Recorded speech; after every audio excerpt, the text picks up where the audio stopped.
أعوذ بالله من الشيطان الرجيم. وأعدوا لهم ما استطعتم من قوة ومن رباط الخيل ترهبون به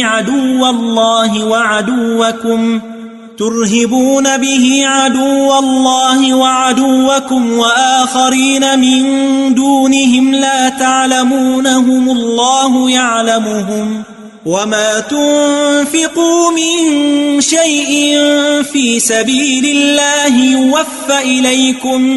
يوفى إليكم وأنتم لا تظلمون.